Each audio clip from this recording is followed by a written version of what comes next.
Ayun na, free wheel na. O, diba? Ayan, tingnan nyo. Matigas. Matigas. Yan, tigas. Tigas. Dapat nagpi-play ito eh. Alam ko na kung bakit hindi nagpi-free wheel yung mga RFI natin. Ito yung problema dito. Kaya, panoorin mo kung paano. Actually, yung problema dito guys, hindi yun sa brake pad. Ito yung may problema. Kaya ito yung solusyonan natin.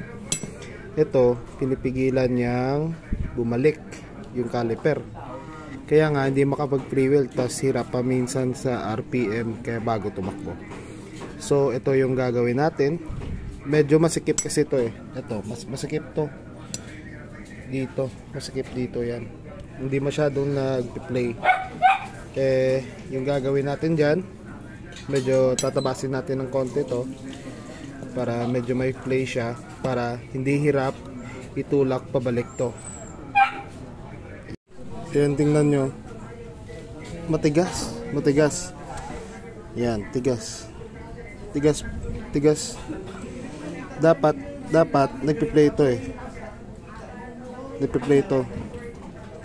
So, tara i-grind, liyahin natin. Ito yung may problema eh. Ito, hindi masyadong makabalik yung caliper kasi medyo masikip to. So, gagawin natin, lilihain natin or tatabasan natin ng konti lang. Grinder yung ginagamit ko.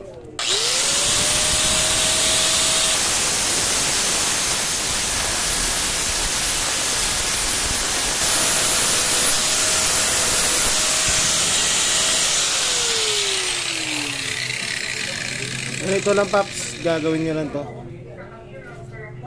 Ayan.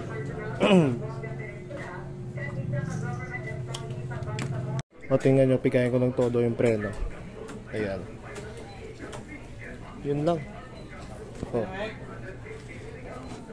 Yan. O, nagpe-free wheel na ulit.